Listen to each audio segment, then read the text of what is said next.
So hello everyone, my name is Aakash Malik और आज के इस वीडियो में हम बात करने वाले जेईई एडवांस के सॉल्यूशंस की 2019 के पेपर के बारे में बात करेंगे, फिजिक्स के बारे में।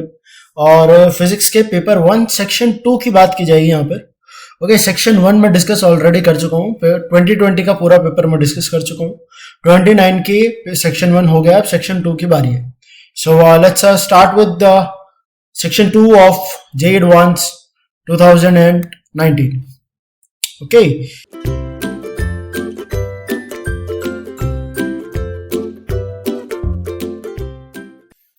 So let's see our first problem.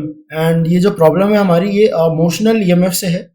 और अगर आप इस चैनल पर रेगुलर हैं तो आप लोगों को पता होगा कि हमने अभी लास्ट लेक्चर इलेक्ट्रोमैग्नेटिक इंडक्शन का किया है, जिसमें हमने मोशनल ईएमएफ की बात की थी। तो ये क्वेश्चन भी मोशनल ईएमएफ पर बेस्ड है। और जो प्रॉब्लम है मीडियम लेवल की प्रॉब्लम है, बहुत ज़्यादा हार्ड नहीं है। So let's proceed with this problem. और ये क्वेश्चन क्या कह रहा है, पहले क्वेश्चन पढ़ते हैं। क्वेश्चन ये कह रहा है कि conducting wire of a parabolic shape is moving in the velocity v vector is equal to v naught i cap in non uniform magnetic field. और कहा गया है कि जो मैग्नेटिक फील्ड है वो हमारा ये कुछ इस तरीके से b naught 1 plus y by L raise to the power beta k cap. Okay, non uniform magnetic field है और कहा गया है कि v naught L and beta are positive constant and delta phi is a potential difference developed between the ends of the wire. Okay, और फिर हमें इस delta phi that is EMF induced across the terminals of the wire, इसके बारे में कुछ बात करनी है। तो देखो, अगर आप देखो इस क्वेश्चन को, तो ये पैराबोलिक शेप का वायर है, तो इसके हर पॉइंट पर अगर हम वाई डायरेक्शन में चले तो ईएमएफ वेरी करेगा। तो इसके लिए हम क्या करते हैं, हम वाई डिस्टेंस पर जाएंगे। ओके, और एक छोटा सा एलिमेंट जिसकी विड्थ होगी dy, वो यहां पर चूज कर लेंगे। ठीक है, तो अगर बात की जाए कि इस ये जो dy एलिमेंट है, इसके लिए डी फाई, अगर जो स्मॉल फ्लक्स है सॉरी ईएमएफ है, वो क्या लिखा जाएगा, b। Okay, and v its velocity and dy। Okay, अगर हम यहां पर वैल्यूज को सब्स्टिट्यूट करें तो हमारे पास आ जाएगा b naught v naught 1 plus y by L raise to the power beta, और ये मल्टीप्लाइड विद dy। ठीक है, अगर बात करें कि अगर हम इसको इंटीग्रेट कर दें अलोंग दिस लेंथ, इस पूरी लेंथ पर अगर हम इसको इंटीग्रेट करें तो उस केस में हमारे पास टोटल डेल्टा फाई आ जाएगा। That will be integral of this D phi and that would be integral of this function b naught v naught and 1 plus y by L raise to the power beta and multiplied with dy। और integral होगा इस function का, क्योंकि b naught v naught constant और limit रहेगी 0 to l, क्योंकि ये length हमको l दी गई है। कौन सी लेंथ, इस लेंथ की बात कर रहा हूं मैं, ये यहां पर ये वाली length. Okay, I am just gonna erase this. चलिए, आई होप इतनी सी चीज आपको समझ में आई होगी। तो सिंपल सा इंटीग्रल फंक्शन है, अगर आप इसको खुद से सॉल्व करेंगे, so you would get delta phi as b naught v naught l 1 plus 1 upon beta plus 1। Okay, कुछ इस तरीके का फंक्शन आएगा और इस फंक्शन को आप लोग वेरीफाई कर सकते हैं खुद से सॉल्व करके। अब हम ऑप्शंस को चेक करेंगे। जैसे फर्स्ट ऑप्शन है हमारा, कह रहे हैं कि अगर b नॉट बीटा 0 है तो उस केस में फ्लक्स क्या ये है, तो चेक कर लेते हैं। For option A, if beta is 0, beta को 0 पुट करो तो हमारे पास जो डेल्टा फाई है वो आता है 2b not v naught l, और यहां पर दे रखा है 1। तो ऑप्शन ए जो है हमारा, ये तो हो गया कैंसिल आउट। बात करते हैं अगर बीटा 2 करें, बीटा 2 करके इस फंक्शन में रखो, तो आपके पास डेल्टा फाइव जो आ जाएगा वो आ जाएगा B naught V naught L 1 + 1/3, that will be 4/3 B naught V naught L. तो यहां से ऑप्शन 2 जो है हमारा, ऑप्शन बी, ये करेक्ट हो जाता है। फिर हमें कहा गया कि delta phi remains same if the parabolic wire is replaced by wire y equals to x initially of length √12। तो इस ऑप्शन को एक बार रुक जाओ, इसको छोड़ो, ऑप्शन डी को देखो। तो ऑप्शन डी कह रहा है delta phi is proportional to the length of the wire projected on y axis. तो हाँ, यहां पर दिख रहा है हमें एल के प्रोपोर्शनल आ रहा है वो, तो ऑप्शन डी करेक्ट हो जाता है। ऑप्शन सी को अब हम चेक करेंगे नेक्स्ट पेज पर। ऑप्शन सी क्या कह रहा है उसको ध्यान से देखना, कि ये कह रहा है कि अगर मेरे पास ये अगर मेरी x एक्सिस है और अगर y एक्सिस है, अगर मैं वायर को चेंज कर दूं और वायर को मैं ऐसा बना दूं, लाइन है ये y इक्वल्स टू x, और इस वायर की लेंथ जो है, ये जो लेंथ है ये है √12, तब ये कह रहा है कि क्या तब भी ईएमएफ जनरेट जो होगा इस वायर के टर्मिनल्स के अक्रॉस, क्या वो सेम रहेगा। तो अब बात को समझो कि अगर हम प्रोजेक्शन देखें इसका y डायरेक्शन में, क्योंकि बात तो हम y डायरेक्शन की कर रहे हैं, तो अगर इसका हम प्रोजेक्शन देखें, प्रोजेक्शन क्या होता है, ये हमारी लाइट है, अगर तो लाइट जला दूं यहां पर, तो इसकी जो लेंथ आएगी y एक्सिस पर, ये कितनी आएगी, लेट अस से दिस लेंथ इज अल्फा, और ये एंगल हमें पता है अगर y इक्वल्स टू x है तो ये 45 डिग्री होगा। तो हम क्या लिख सकते हैं कि अल्फा जो है वो हो जाएगा √2l this cos of 45 degrees, है ना। तो यहां से अल्फा मेरा आ जाएगा l के बराबर। तो अगर अल्फा अब भी बराबर है l के, तो मतलब कि इंटीग्रल लिमिट्स तो अब भी l ही रहेगी। तो हम यहां पर कह सकते हैं कि yes, option B will be correct, कि जो ईएमएफ है वो सेम रहेगा। तो ऑप्शन सी यहां पर करेक्ट हो जाता है। तो हमारे करेक्ट ऑप्शन है बी सी डी। और ये प्रॉब्लम है हमारा इलेक्ट्रोमैग्नेटिक इंडक्शन चैप्टर से, और इसका जो टॉपिक है वो है मोशनल ईएमएफ। अगर आपको इस टॉपिक को अच्छे से पढ़ना है तो आप इलेक्ट्रोमैग्नेटिक इंडक्शन का फर्स्ट लेक्चर रेफर कर सकते हैं। ओके, सो आई होप आपको इतनी सी चीज समझ में आई होगी। Now let's proceed to our next problem. तो ये प्रॉब्लम जो है हमारी अगली, this is from current electricity.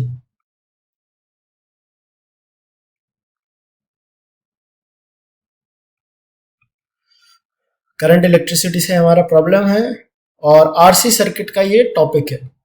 Basically कुछ टीचर्स जो हैं, कुछ टीचर्स आरसी सर्किट को कैपेसिटेंस में पढ़ा देते हैं, कुछ करंट इलेक्ट्रिसिटी में पढ़ाते हैं।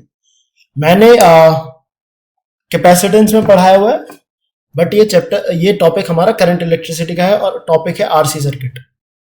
आरसी सर्किट, ठीक है। तो इस तरीके के अगर क्वेश्चंस आते हैं तो बच्चे कई बार हड़बड़ा जाते हैं कि ये जो सर्किट है it is a bit complex, और हमें समझ नहीं आ रहा है कि अब इसमें क्या करें। तो इसके लिए मैं आपको कहता हूं कि आप इस टाइप के क्वेश्चन को सॉल्व करने के लिए ऑप्शंस के साथ जाएं, जैसे जैसा हर पर्टिकुलर ऑप्शन में कहा गया है वैसी चीज को समझते हुए चलें। तो इनिशियली अगर आप क्वेश्चंस को पढ़ोगे तो आपको लिखा हुआ है सर्किट दिया हुआ है, और कैपेसिटेंस और रेजिस्टर्स की वैल्यू दे रखी है, और बैटरीज की वैल्यू दी हुई है।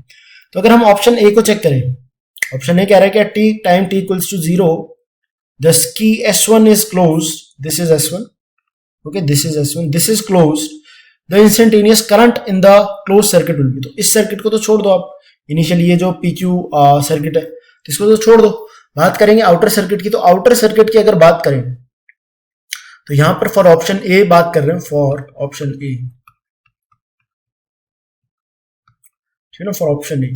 तो यहां पर जैसे ही आप सर्किट को this switch will be close, तो हमारा जो कैपेसिटेंस है that as soon as we close the switch, हमारा t इक्वल्स टू 0 पर कैपेसिटर शॉर्ट बिहेव करता है। तो हम इस सर्किट में से कैपेसिटर्स को हटा करके सिर्फ बैटरी और रेजिस्टेंसेस को ही कंसिडर करते हैं, और वो कुछ इस तरीके से आ जाएगा।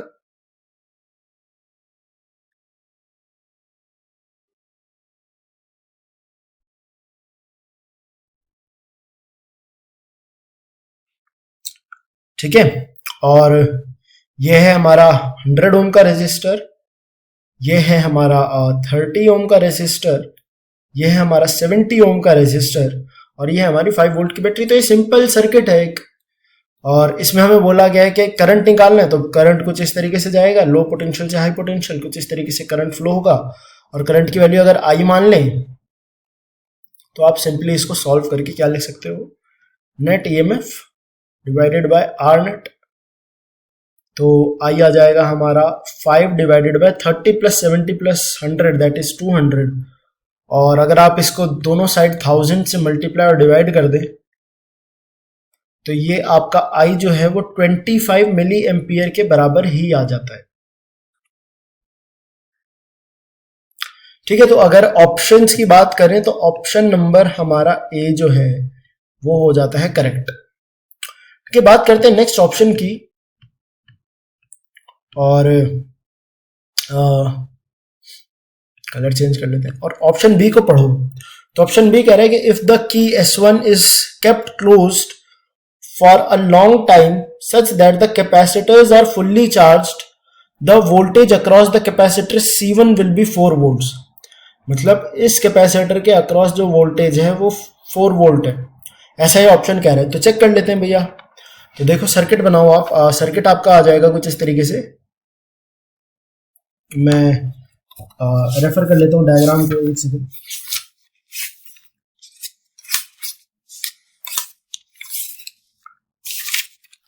सो हमारा जो सर्किट है ऑप्शन बी के लिए वो आ जाएगा कुछ इस तरीके से। अब भी बात S2 की नहीं की गई है तो S2 भी हम कंसिडर नहीं करेंगे। ये कैपेसिटर हो गया हमारा,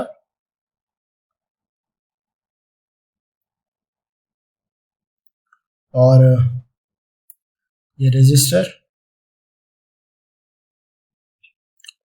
ये एक और कैपेसिटर, और ये एक और रेजिस्टर, एक और रेजिस्टर, और ये एक और कैपेसिटर। ओके, सो ये हमारा कैपेसिटर है C1, ये है C3 और ये है C4।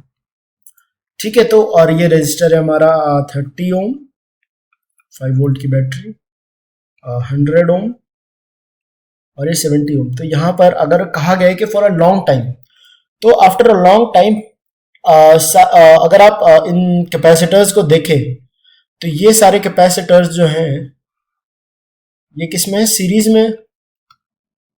में कैपेसिटर सारे। तो सीरीज में होने का मतलब क्या है कि चार्ज सेम होगा। तो आप यहां पर अगर चार्ज को देखो, चार्ज जो है हमारा Q है तो सब पर सेम रहेगा, और वो क्या रहेगा, C इक्विवेलेंट इंटू V। अब बात करें C इक्विवेलेंट की, तो यहां पर सब सीरीज में, तो 1/C equivalent is equals to 1/C1 plus 1/C3 plus 1/C4, जो कि हो जाएगा 1/C1 कितना है हमारा 10 है, प्लस 1/80 प्लस 1/80। इसको देखोगे आ जाएगा हमारा 40 माइक्रो फैरेड, और इसको मल्टीप्लाई करोगे तो ये आ जाएगा हमारा that is 1/40 plus 1/10 that 8 micro farad का आ जाएगा। I'm sorry, just a second, let me check. ये हो जाएगा आपका 1/10 प्लस 1/40, तो ये हो जाएगा 1/10 प्लस 1/40, इट विल बी 5/40 और इट विल बी 1/8। तो ये आपका 8 माइक्रो फैरेड हो जाता है, और 8 माइक्रो फैरेड को आप 5 से मल्टीप्लाई करोगे तो आ जाएगा 40 माइक्रो कूलम। तो सब पर चार्ज सेम है 40 माइक्रो कूलम। अब अगर आपको पोटेंशियल अक्रॉस C1 निकालना है, V अक्रॉस C1, तो ये हो जाएगा Q into C1, Q/C1, I'm sorry, Q/C1। तो ये है हमारा 40 micro coulomb divided by 10 micro farad, तो ये हमारा 4 वोल्ट आ जाता है। तो यहां पर बात को समझो तो ऑप्शन नंबर हमारा बी भी करेक्ट है ना। फिर ऑप्शन नंबर आप डी को देखो, तो ये कह रहे हैं कि if S1 is closed for a long time such that the capacitors are fully charged, the potential difference across P and Q will be 10। पर यहां पर अगर आप देखें तो जितना पोटेंशियल डिफरेंस यहां पर रहेगा उतना ही तो यहां पर भी रहेगा, मतलब पैरेलल में है ये, इसलिए तो इसलिए हम डी ऑप्शन को कैंसिल आउट कर देते हैं, क्योंकि पोटेंशियल डिफरेंस सेम होना चाहिए, वो नहीं है यहाँ पर। ठीक है, बात को समझ गए अच्छे से, आगे बढ़े चलिए। फिर ऑप्शन नंबर सी को देखिए, और ऑप्शन नंबर सी क्या कहता है हमारा कि if S1 is kept closed for a long time such that capacitors are fully charged, now S2 is closed and at this time instantaneous current across 30 ohm resistor. Okay, तो यहां पर बात को समझो, जब S1 लॉन्ग टाइम के लिए closed है तो सर्किट जो है पिछले वाले की तरह हो जाएगा, विच इज लाइक दिस, और इस तरीके से ये एक रेजिस्टर, ये हमारा एक और कैपेसिटर, ये एक और रेजिस्टर, और ये एक और रेजिस्टर, और ये आपका यहाँ पर एक और कैपेसिटर आ जाएगा। ठीक है, बट अब क्या कहा है कि ये S2 क्लोज कर दिया, तो S2 क्लोज कर दे, इंस्टेंटेनियस बोला है तो हमारा जो कैपेसिटर है वो शॉर्ट बिहेव करेगा, तो उसको कंसिडर नहीं करना है। और ये इस तरीके से आप बैटरी बना लीजिए, बैटरी है, ठीक है, और जिसकी वैल्यू है 10 वोल्ट्स और ये 30 ओम है, और ये हमारा C4 है 5 वोल्ट्स और ये 30 ओम, ये हो गया C3, C1 70 ओम और ये 100 ओम। तो ये हमारा सिंपल केवीएल सर्किट बन जाता है। और इस तरीके के क्वेश्चन को सॉल्व करने के लिए आपको क्या करना है, यहाँ करंट टोटल I मान लो सर्किट में, तो यहाँ मान लो I1 चला गया और यहाँ से I माइनस I1 चला गया। आप यहाँ से इसको एक लूप ये मान लो और एक लूप ये मान लो, दोनों लूप को सॉल्व करेंगे। So what you will get as an answer is कि आपका जो I1 है वो आपका आ जाएगा 0.198 के आसपास आता है, आई गेस एम्पियर, 0.198 कुछ ऐसा आता है। तो इसको आप I1 को अप्रोक्सीमेटली 0.2 एम्पियर लिख सकते हो। ओके, आप लोग इसको सॉल्व करिएगा। दो आपके सिंपल लूप्स हैं, लूप 1 मान लो और ये आपका लूप 2 है। लूप 1 और 2 को आप लोग सॉल्व करेंगे and you will calculate the answer, आपका आंसर आ जाएगा। चलिए अब बात करते हैं हमारे नेक्स्ट क्वेश्चन पर, और नेक्स्ट क्वेश्चन है हमारा इलेक्ट्रोस्टैटिक्स। इलेक्ट्रोस्टैटिक्स से हमारा प्रॉब्लम है, और ये प्रॉब्लम भी हमारा सिंपल, मैं कहूंगा एकदम सिंपल प्रॉब्लम है। और प्रॉब्लम हमारा कुछ इस तरीके से है कि a charge shell of radius r carries a total charge q and phi is the flux and electric field like this। तो जो भी हम, आप लोग क्वेश्चन को पढ़ लो, फिर मैं आपको इसको इंटरप्रेट करके बोलता हूं। क्वेश्चन ये कह रहा है कि हमारे पास एक स्फेयर है जिसका रेडियस है r, तो बना लेते हैं एक स्फीयर रेडियस r का, ठीक है, और इस पर टोटल चार्ज है +q और इसका सेंटर कहा गया है C, लेट अस से C है, ठीक है। फिर हमें कहा गया है कि हमारे पास एक सिलेंडर है, यूनिफॉर्म सिलेंडर है कुछ इस तरीके से,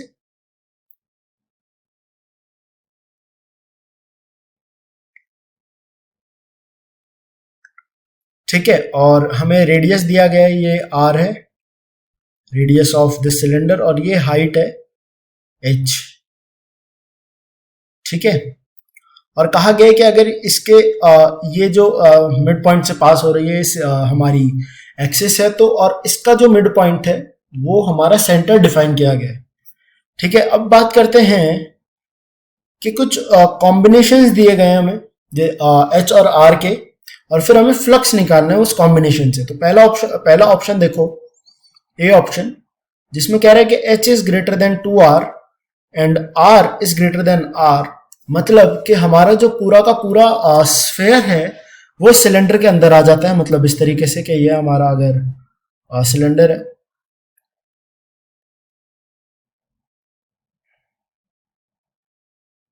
ठीक है, तो पूरा का पूरा स्फीयर इसके अंदर आ रहा है, ये r है और ये r है, ये h। तो अगर पूरा का पूरा चार्ज अंदर है तो नेट फ्लक्स, टोटल फ्लक्स को कैसे लिखते हैं, q inside upon epsilon not, और फ्लक्स हमारा आ जाएगा q इनसाइड, तो हमारा पूरा q है, और डिवाइडेड बाय एप्सिलॉन नॉट। तो क्या यहां से ऑप्शन नंबर ए करेक्ट होता हुआ दिखाई दे रहा है? मुझे तो दिखाई दे रहा है, तो हम इसको टिक कर देंगे, तो ऑप्शन ए करेक्ट हो गया। अब ऑप्शन बी को देखो, ऑप्शन बी कह रहा है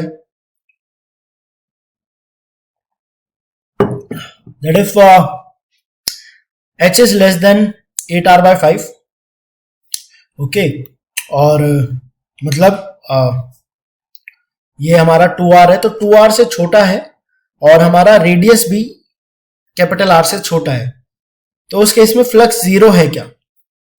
तो आप ऑप्शन बी को चेक करेंगे तो मतलब कि पूरा का पूरा जो हमारा इस केस में सिलेंडर है वो पूरा का पूरा स्फीयर के अंदर आ रहा है। तो हमारा ये अगर स्फीयर है तो पूरा का पूरा सिलेंडर हमारा इस स्फीयर के अंदर है। तो क्या कोई भी चार्ज अंदर है? नहीं, क्योंकि एक कंडक्टिंग स्फीयर है तो चार्ज अंदर तो है ही नहीं। तो इस केस में क्यू इन जो है वो तो है जीरो, तो फ्लक्स सिलेंडर से पास होने वाला वो हो जाएगा जीरो। तो ऑप्शन नंबर बी के लिए, फॉर ऑप्शन बी यहां लिख देते हैं, for option B, for option B हम क्या कह सकते हैं कि फ्लक्स जीरो रहेगा, तो ऑप्शन नंबर बी भी करेक्ट हो जाता है। फिर आप ऑप्शन नंबर सी को देखोगे तो ऑप्शन नंबर सी क्या है कि हमारा h is greater than 2r और r is equals to 3r/5, मतलब कैपिटल R से छोटा है। तो इस केस में हमारा कुछ इस तरीके का फॉर ऑप्शन सी यहां लिख देते हैं, फॉर ऑप्शन सी। ठीक है, तो कुछ इस तरीके से है। तो अब कॉम्बिनेशन का डायग्राम कुछ इस तरीके से है कि ये हमारा स्फीयर,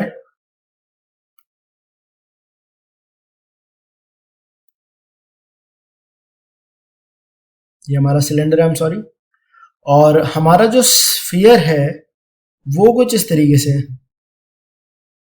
थोड़ा आई एम सॉरी यूनिफॉर्म नहीं बन पाया, बट आप स्फीयर को कुछ इस तरीके से कंसिडर कर सकते हो। तो इस केस में जो फ्लक्स आएगा वो सिर्फ इस चार्ज, जो चार्ज यहां पर है और इस चार्ज की वजह से आएगा। तो इस चार्ज को हमें कैलकुलेट करना है। तो कैसे कैलकुलेट कर सकते हैं वो समझना कि ये हमारी एक्सिस है और सिलेंडर का सेंटर और स्फीयर का सेंटर कोइंसाइड कर रहा है। तो ये डिस्टेंस अगर आप देखो, ये तो ये हमारे पास है कैपिटल आर और ये है स्मॉल आर, और अगर आप इस एंगल को मान लो थीटा, तो हो जाएगा 90 माइनस थीटा। तो अगर आप साइन थीटा को कैलकुलेट करेंगे, साइन ऑफ थीटा, तो वो हमारे पास आ जाएगा 3/5 और यहां से हमारे पास थीटा आ जाता है 37 डिग्रीज। ठीक है, तो 37 डिग्रीज अगर हमारा थीटा है तो क्या यहां से मैं सॉलिड एंगल निकाल सकता हूं? आई एम श्योर आप लोग समझ रहे हैं। सॉलिड एंगल होता है हमारा 2π1 माइनस कॉस ऑफ थीटा। जिन लोगों को ये फॉर्मूला नहीं पता है, फॉर्मूला मैं आप लोगों को पढ़ाऊंगा, पूरा एक टॉपिक है सॉलिड एंगल का उस पर। तो यहां से आ जाएगा 2π1 minus cos of theta. Cos of theta कितना हो जाएगा हमारा 4/5। तो यहां से मैं लिख सकता हूं 2π/5, हमारा साइन थीटा आ गया। ओके, ये चीज आपको समझ में आई। और ये आ गया हमारा सॉलिड एंगल। ओके, अब देखो, अब है थोड़ी सी कैलकुलेशन। अब देखो टोटल फ्लक्स, अगर हम टोटल फ्लक्स की बात करें वो होता है हमारा Q/ε0। तो अगर मैं इसको हमारा ये ओमेगा जो है डिवाइडेड बाय ओमेगा टोटल कर दूं, क्या हमारा सिर्फ ये जो सेगमेंट है, ये सेगमेंट और इस सेगमेंट की वजह से फ्लक्स आ जाएगा? हाँ के ना, सिंपल यूनिटरी सिस्टम। तो हो जाएगा Q/ε0 और हमारा सॉलिड एंगल जो आया हुआ है 2π/5। और अगर आप बात को समझो, डिवाइड कर दे टोटल सॉलिड एंगल जो कि हमारे एक स्फीयर के लिए होता है वो होता है 4π। और पर क्या ये सही है? नहीं, ये सिर्फ एक सेगमेंट का आंसर दे रहा है। इसको मल्टीप्लाई बाय 2 करेंगे तो ये दोनों सेगमेंट की वजह से आंसर आ जाएगा। और अगर आप इसको देखो तो ये आ जाएगा Q/5ε0, कैपिटल Q/5ε0। तो यहां से ऑप्शन नंबर सी भी करेक्ट आ जाता है। तो अगर आप ऑप्शन नंबर डी को चेक करेंगे, कॉन्सेप्ट सेम रहेगा। तो यहां पर लिख देता हूं, for option D concept is same as of option C, so try it yourself. Okay, खुद से ट्राई करना। तो आप यहां से चेक करेंगे तो आपको पता चलेगा कि हमारा ऑप्शन नंबर डी जो है वो इनकरेक्ट आ जाएगा। ठीक है, आप लोगों का ये खुद का टास्क है, आप लोगों को कैलकुलेट करना है। ओके, आई होप इतनी सी चीज आपको समझ में आ गई होगी। Now let's proceed to our next problem, जो कि है मिक्स। ये एक प्रॉब्लम जो है ये है मिक्स प्रॉब्लम है केटीजी और थर्मोडायनेमिक्स का। मैं यहाँ पर लिख देता हूँ कि ये प्रॉब्लम है हमारा KTG प्लस थर्मो का क्वेश्चन है, और ये प्रॉब्लम हमारा इजी है, कोई हार्ड प्रॉब्लम नहीं है, क्योंकि हमें सिर्फ वैल्यूज हमसे पूछा गया है कि हमारा रेशियो ऑफ हीट ट्रांसफर पूछा गया है, रेशियो ऑफ हीट ट्रांसफर, और क्योंकि सभी प्रोसेस का पूछा है 1 to 2, 2 to 3 और 1 to 2 और 3 to 4। सो इस केस में आई होप आप लोग क्वेश्चन को अच्छे से समझ गए होंगे। Now will proceed with our solution. So let's now proceed with our solution. और उसके लिए मैं आपको पहले एक चीज़ बताना चाहता हूँ कि हम सबसे पहले देखेंगे कि आप ऑप्शन नंबर बी को देखो, तो वो कह रहे हैं कि the above thermodynamic cycle explain only isochoric and adiabatic processes. तो हमें चेक करने के क्या ये ऑप्शन सही है या ऑप्शन ये गलत है। तो इसके लिए क्या करेंगे हम कि अगर आप लाइन 1-2 को देखो, प्रोसेस 1-2 को, तो अगर आप इसको ओरिजिन से ज्वाइन करें कुछ इस तरीके से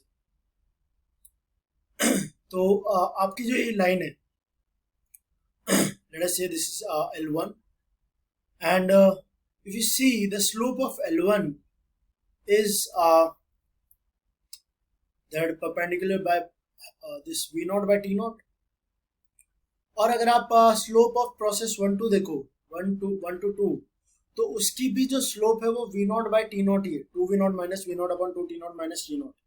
तो यहाँ से पता चल रहा है कि ये लाइन ओरिजिन को ज्वाइन कर रही है। तो इससे हमें ये चीज पता चलती है कि that this process is but pressure is constant. तो अगर प्रेशर कांस्टेंट होता है तो आइसोबैरिक प्रोसेस होती है, तो दिस इज आइसोबैरिक प्रोसेस। ठीक है, तो यहां से मुझे ये पता चल रहा है कि ये कह रहे हैं कि सिर्फ आइसोकोरिक और रेडियोबैटिक प्रोसेस, पूरी जो हमारी थर्मोडायनेमिक साइकिल है उसमें सिर्फ ये दो प्रोसेस है, बट नहीं, हमारे पास आइसोबैरिक प्रोसेस है। और अगर आप देखो लाइन 3-4 को ज्वाइन करो, प्रोसेस 3-4 को, तो वो भी ओरिजिन से ज्वाइन हो जाएगी। ठीक है, थोड़ा सा इसको सही बना देता हूँ मैं, सो दैट आप लोगों को कोई इशू ना हो। ओके, इतनी चीज समझ में आई आपको? तो इससे मुझे पता चल रहा है कि मेरा जो ऑप्शन नंबर बी है वो इनकरेक्ट है। मैं सबसे पहले ऑप्शन नंबर बी को इनकरेक्ट कर देता हूँ। और अब बात करते हैं हमारी प्रोसेसेस 1 2 3 4 1 इस प्रोसेस के बारे में। ओके, सो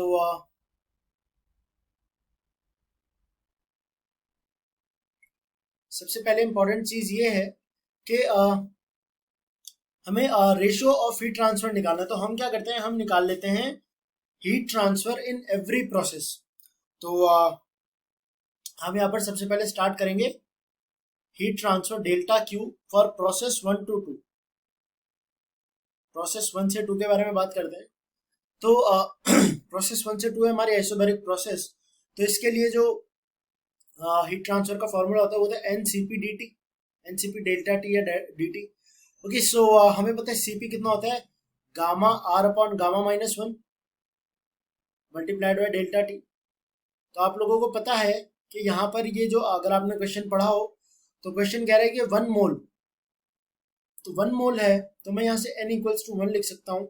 और हमें कहा गया कि जो है मोनो एटॉमिक गैस है, तो गामा इज इक्वल्स टू 1 + 2/3 होता है। 2/3, I'm सॉरी, 2/5 गलत लिख दिया, 1 + 2/3 होता है। तो अगर आप इसको देखो तो ये हो जाता है 5/3। ओके, तो यहां से अगर आप इस फॉर्मूले में एन और गामा की वैल्यू पुट करते हो तो हमारे पास जो डेल्टा क्यू 1 से 2 है वो आ जाता है 1, एन तो 1 हो जाता है, gamma 5/3 R upon 5/3 minus 1 that is 2/3 multiplied by delta T देखना है हमें। अब डेल्टा टी है 2T0 माइनस T0, तो हो जाएगा T0। यहां से मेरे पास आंसर आ जाता है प्लस 5/2 आर T0। ठीक, अब आगे बात करते हैं। अब बात करेंगे हम प्रोसेस, कौन सी प्रोसेस की वो देखना, प्रोसेस 2 to 3। अब 2 to 3 हमारे पास आइसोकोरिक प्रोसेस है, उसके लिए होता है NCV/dt डेल्टा टी। सो यहाँ पर ये हो जाएगा n r upon gamma minus 1 into delta T, values put करोगे, आपके पास जो आंसर आ जाएगा वो आएगा 3RT0/2। बट आप यहाँ से देखो टेम्परेचर जो है, यहाँ पर टेम्परेचर डिक्रीज हो रहा है, टेम्परेचर डिक्रीज हो रहा है तो मतलब ये हीट बॉडी जो है लूज करेगी। ओके, तो ये नेगेटिव में आ जाएगा। फिर बात करते हैं प्रोसेस की हमारी 3 to 4। ओके, तो 3 to 4 प्रोसेस को देखो। सो इस प्रोसेस में अगेन ये हमारे पास आइसोबैरिक प्रोसेस है, तो हो जाएगा NCP/DT। और यहाँ पर आप इसको कैलकुलेट करोगे तो आपके पास जो आंसर आएगा वो आएगा -5/4 RT0। ठीक है, और फिर आप बात करो डेल्टा हीट 4 to 1, इसमें ये हमारे पास अगेन आइसोकोरिक प्रोसेस है NCP/ΔT। और यहाँ पर आपके पास आंसर आ जाएगा प्लस में 3RT0/4। ठीक है, तो अब इतना तो समझ में, हमने हर प्रोसेस में हीट ट्रांसफर निकाल लिया। तो अब देखो पहला सी ऑप्शन क्या कह रहा है कि ratio of heat transfer during the process 1 to 2 and 2 to 3। तो 1 to 2 एंड 2 to 3, तो डिवाइड करो तो 5/3RT0। तो क्या आंसर सही है हमारा? बिल्कुल सही है, ऑप्शन सी करेक्ट है, 5/3 आएगा रेशियो। और बात हो रही है यहाँ पर मॉड की। ओके, मॉड की, मॉड इंपॉर्टेंट है, वो साइन चेंज कर पॉजिटिव में रहेगा हमेशा। फिर बात करें 1 to 2 और 3 to 4, तो 1 to 2 और 3 to 4 ऑप्शन ये और 3 to 4 ये, तो हो जाएगा 5RT0/2 डिवाइडेड बाई 5RT0, तो ये हो जाएगा 2। ये रेशियो होना चाहिए था 2, ना कि 1/2। तो ऑप्शन नंबर डी हमारा इनकरेक्ट हो जाएगा।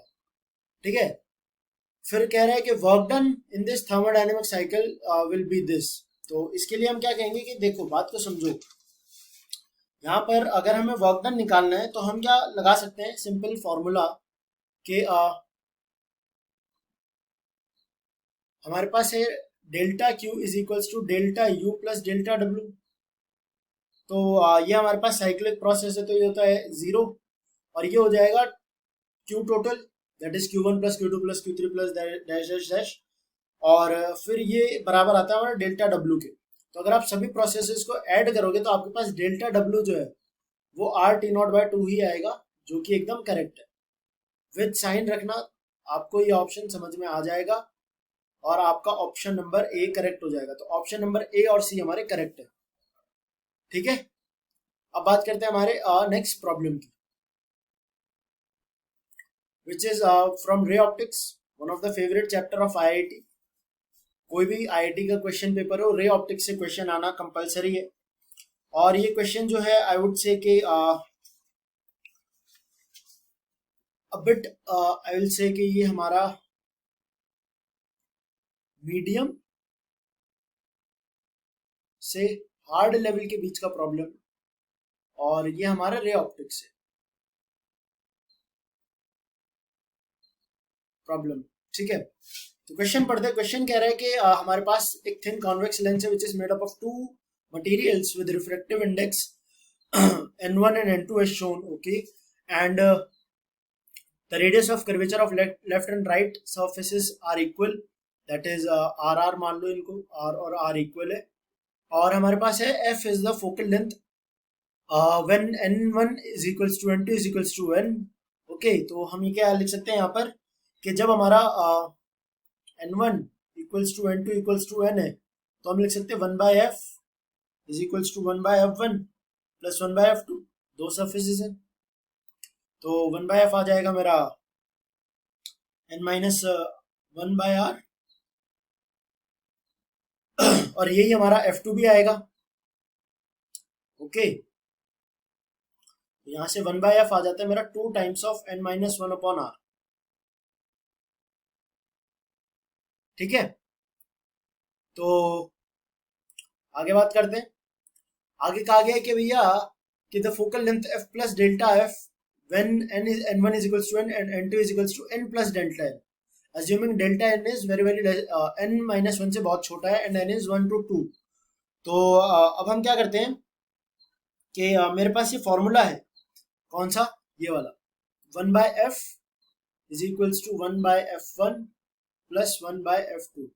तो अगर मैं इसको डिफरेंशिएट करूं on both the sides, तो I will get minus df by f square is equals to minus D F one by F one square. और आई एम सॉरी, यहाँ पर हमें थोड़ा सा ध्यान रखना है कि भैया F1 कांस्टेंट है जो कि चेंज नहीं हो रही है इसकी वैल्यू, तो ये तो हो जाएगा 0 और ये हो जाएगा मेरा n minus one by R का differential partial differentiation D by D N, तो ये हो जाएगा मेरा D F by F square with negative sign और ये हो जाएगा मेरा डी एन बाय आर। ठीक है, तो इतनी सी चीज आपको समझ में आ रही है, डिफरेंशिएट किया इजीली हमने, कोई आपको प्रॉब्लम नहीं आनी चाहिए। अब आगे बात करते हैं कि यहाँ पर अगर मैं डिवाइड करूं इस इक्वेशन को, और फर्स्ट इक्वेशन कौन सी थी हमारी, फर्स्ट इक्वेशन अगर मैं मानूं ये वाली अगर मेरी फर्स्ट इक्वेशन है और ये मेरी सेकंड इक्वेशन है, तो अगर मैं second equation divided by first equation करूं तो नेक्स्ट पेज पे चलते हैं और वहां लिखेंगे, तो मेरे पास आ जाएगा D F by F with negative sign will be equals to D N upon 2 times of n minus one. ठीक है, तो ये हमें एक इंपॉर्टेंट फॉर्मूला मिल चुका है यहाँ पर, relation between f and n। Okay, अब बात करते हैं कि यहां से सबसे पहली चीज आती है कि it does not depend on r, it doesn't depend upon r, that is radius of curvature. तो अगर आप ऑप्शन नंबर डी को देखो तो ये कह रहा है कि the relation between delta F by F and delta N by N remains unchanged if both the convex surfaces are replaced by concave surfaces of the same radius of curvature. तो N change रहेगा, तो अगर देखो कि अगर concave कर दोगे convex की जगह, तो यहाँ पर माइनस माइनस आ जाएगा और ओवरऑल वो माइनस कैंसिल आउट हो जाएगा यहाँ पर, तो नेगेटिव साइन हमारा कैंसिल आउट हो जाता है। बट यहाँ पर देखा जाए, अब ये इसने एक और चीज कह दी कि रेडियस ऑफ कर्वेचर सेम है। जब रेडियस ऑफ कर्वेचर सेम है तो रिलेशन जो है ये तो वैसे भी रेडियस ऑफ कर्वेचर पर डिपेंड नहीं कर रहा, तो हमारा ऑप्शन नंबर डी जो है वो हो जाएगा करेक्ट। ओके, तो अब आगे बात करते हैं हमारा ऑप्शन नंबर बी को लेकर के। ऑप्शन नंबर बी में देखो क्या कह रहा है कि for n is equals to 1.5 and delta n is equals to 10 raised to the power minus 3 and f is equals to this, the value of delta f will be 0.02। तो आपको क्या करना है, इस फॉर्मूला में वैल्यूज पुट कर देनी है, put the values in formula. Relation आ चुका है हमारे पास और आपके पास जो आंसर आ जाएगा वो करेक्ट आ जाएगा, ये वाला कि जो हमारी डेल्टा एफ के मॉड की वैल्यू है, मॉड ले लेना है यहाँ पर, इस फॉर्मूला में मॉड लगा लो दोनों तरफ। ठीक है, तो आप वैल्यूज पुट करोगे तो आपके पास आंसर आ जाएगा ये वाला। फिर बात करते हैं ऑप्शन नंबर बी ए की। ऑप्शन नंबर ए कह रहे हैं कि हमें ये रिलेशन चेक करना है कि क्या ये सही है। तो हम क्या करते हैं, हम मान लेते हैं कि हमारा जो ये ऑप्शन है ये सही है। तो अगर हम मान ले कि ऑप्शन सही है तो क्या करना है, तो देखो, तो हम मान लेते हैं, let us assume that delta F by F का mod is less than delta N by N का mod. We have assume this, okay. But अगर अब हम यहाँ बात करें कि ये जो फॉर्मूला है, यहाँ से मैं इसकी वैल्यू पुट करूँ यहाँ पर, तो मेरे पास आ जाएगा कि D N upon 2 times of n minus one will be less than D N upon N. Okay, तो यहाँ से डी एन कैंसिल आउट हो गया, आप क्रॉस मल्टीप्लाई करोगे तो n जो है वो मेरे पास आ जाएगा ग्रेटर देन 2। ठीक है, dn से dn और क्रॉस मल्टीप्लाई करके सॉल्व करोगे, मेरे पास आता है n will be greater than 2। But यहाँ पर इंपॉर्टेंट चीज ये है कि अगर आपने क्वेश्चन अच्छे से पढ़ा हो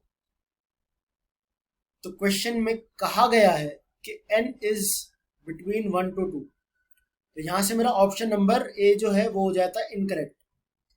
ठीक है, फिर हमारे पास एक ऑप्शन बच रहा है, ऑप्शन नंबर सी। तो इसको कैसे सॉल्व करेंगे वो भी देखो। तो ऑप्शन नंबर सी के लिए हम क्या कहा गया, देखो, तो ये कह रहा है कि delta if delta N by N is less than 0, तो अगर ये delta N by N is less than 0 है तो delta F by F greater than 0। तो इसके लिए हम क्या करते हैं कि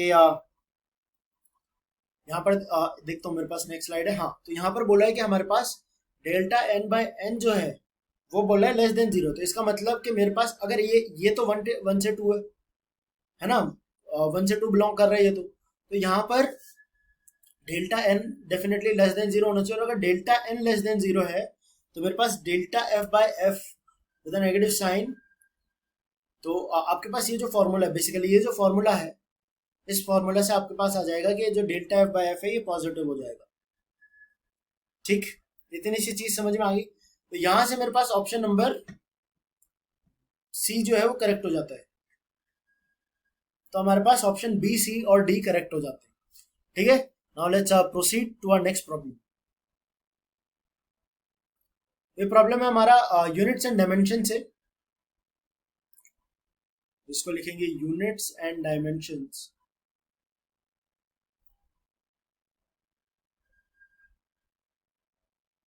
एंड ये प्रॉब्लम है हमारा इजी, मतलब ये होता है ना कि पेपर में इजी प्रॉब्लम और हार्ड प्रॉब्लम हमेशा रहते हैं, तो ये इजी प्रॉब्लम। तो इसको आप ध्यान से पढ़ो। तो क्या कह रहा है कि let us consider a system of units in which mass and angular momentum are dimensionless, and if length is the dimension of L, then the following statements is or are correct। तो इसके लिए हम क्या करते हैं कि हमें कहा गया कि जो मास है, मास का dimensional formula m is m raised to the power 0, ठीक है। और हमें कहा गया एंगुलर मोमेंटम, एंगुलर मोमेंटम जो है इसका डायमेंशनल फॉर्मूला जो है ये हो जाता है हमारा L का डायमेंशनल फॉर्मूला। L मतलब एंगुलर मोमेंटम, तो ये हो जाएगा हमारा m। एंगुलर मोमेंटम को कैसे लिखते हो आप, एम वी आर, तो मास का हो जाता है m, v का हो जाता है एल टी माइनस वन, और ये हो जाएगा L2 ml2 t minus one, और ये हमारा m0 L0 t0। तो यहां से मेरे पास जो t माइनस वन की वैल्यू है वो हो जाती है L पावर माइनस टू। ठीक है, आई होप इतनी सी चीज आपको समझ में आ रही है। या फिर हम यहाँ पर लिख सकते हैं कि जो t है वो हो जाता है L raise to the power two. ठीक है, डायमेंशनली बात कर रहे हैं। ठीक है, अब हम करेंगे एक एक ऑप्शन चेक। तो अब बात करते हैं लीनियर मोमेंटम की। सबसे पहला है हमारा लीनियर मोमेंटम, लीनियर मोमेंटम है ना। तो लीनियर मोमेंटम हमें पता है p, वो होता है हमारा v, एम वी, तो ये हो जाता है m into L T minus one. तो m तो हमारा जीरो है तो इसको तो हटाओ, ये l का l है और t माइनस वन हो जाएगा l माइनस टू हो जाएगा। जस्ट अ सेकंड गाइस, ये हो जाता है l माइनस टू। ठीक है, तो यहां से मेरे पास आ रहा है linear momentum l minus one. तो क्या मेरा ऑप्शन नंबर फर्स्ट सही है, तो मैं कहूंगा हाँ बिल्कुल सही है। फिर बात करते हैं हमारे एनर्जी की। एनर्जी हमें पता क्या है, एनर्जी एनर्जी हमें पता है वर्क डन के बराबर होता है ml2 t माइनस टू, और यहाँ पर आप L2 और t माइनस टू की जगह आप पुट कर देंगे L माइनस फोर, तो यह आ जाता है हमारा L माइनस टू। तो मेरा ये ऑप्शन बी भी सही हो जाता है। फिर आता है फोर्स, फोर्स होता है ml t minus one, ml2 t minus one, है ना। तो यहाँ से मेरे पास आ जाएगा L2 t L minus two, excuse me, ये आता है ml t minus two, sorry, तो हो जाता है L1 t माइनस फोर, तो ये हो जाएगा L माइनस थ्री। यहाँ से C भी सही है।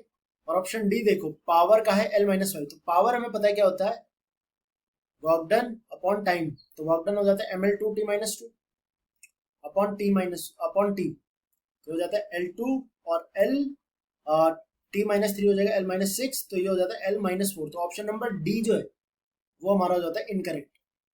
तो इसके option number A B C correct. तो यहाँ पर हमारा नेक्स्ट प्रॉब्लम एक और सॉल्व हो जाता है। Now will proceed to our last problem. और ये जो प्रॉब्लम है ये है हमारी करंट इलेक्ट्रिसिटी से, और इसमें हमें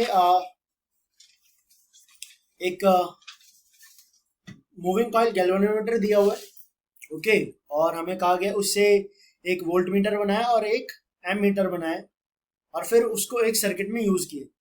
तो उसके लिए हम सबसे पहले क्या करते हैं कि हमारे पास सबसे पहले जो जो दिया हुआ है वो करते हैं कि एक मूविंग कॉइल गैल्वेनोमीटर है जिसका रेजिस्टेंस है 10 ohm with a full scale deflection current 2 micro ampere. तो यहाँ पर हम लिखेंगे गैल्वेनोमीटर का रेजिस्टेंस 10 ओम और IG that is full scale deflection current is 2 into 10⁻⁻⁶ ampere. ठीक है, फिर इसको बनाया इन्होंने एक वोल्ट मीटर में। तो वोल्ट मीटर में कैसे बनाते हैं, अगर ये हमारा गैल्वेनोमीटर है, अगर आपने मेरी वीडियोस देखी हैं तो मैंने उसमें बहुत अच्छे से समझा है कि वोल्ट मीटर बनाने के लिए हम गैल्वेनोमीटर के साथ एक हाई रेजिस्टेंस लगाते हैं सीरीज में और हमारा एक वोल्ट मीटर तैयार हो जाता है। कुछ इस तरीके से सर्किट बनता है। ये हमारा वोल्ट मीटर है, ठीक है। तो अगर ये रेजिस्टेंस आर है तो अगर यहाँ से आई करंट आ रहा है, यहाँ IG गया तो यहाँ जाएगा I-IG। तो हमें बेसिकली यहाँ पर क्या लगाना है formula, that is volt meter V, इसका टर्मिनल के अक्रॉस पोटेंशियल डिफरेंस जो कैलकुलेट करेगा। तो हम लिख सकते हैं कि V is equals to IG into R plus G. ठीक है, तो यहां से मेरे पास R प्लस जी की जो वैल्यू आती है वो आ जाती है मेरी 10⁵ (5/2). एंड अगर आप इसको देखो तो ये हमारा resistance of the volt meter है और ये जो है हमारा इसकी वैल्यू आ जाएगी आपके पास 10⁵ मतलब 1,50,000। ओके, ये जाएगा 50,000 ओम। ये हमारा रेजिस्टेंस है गैल्वेनोमीटर का, this volt meter, I am sorry. ठीक है, फिर इसको कन्वर्ट किया गया एक एम मीटर में। तो एम मीटर में कन्वर्ट करने के लिए एक स्मॉल रेजिस्टेंस शंट S जो है कनेक्ट किया जाता है सीरीज में और पैरेलल में। यहाँ से सेम करंट आई गया, IG यहाँ गया, I-IG यहाँ जाएगा। तो यहाँ पर हम क्या लिख सकते हैं कि IG into G will be I-IG into S। तो यहाँ से मेरे पास अगर आप S को कैलकुलेट करोगे तो यह आ जाएगा 0.02 ओम। वैल्यूज आपको सारी दी हुई है, ठीक। तो आई होप इतनी सी चीज आपको समझ में आई। पर क्वेश्चन क्या यहाँ पर रुकता है? नहीं, क्वेश्चन यहाँ नहीं रुकता है, क्वेश्चन यहाँ से आगे जाता है। क्वेश्चन अब ये कह रहा है कि then these are used to measure voltage and current Ohm's law experiment with resistance 1000 ohm resistor by using an ideal cell, then which of the following statements are correct?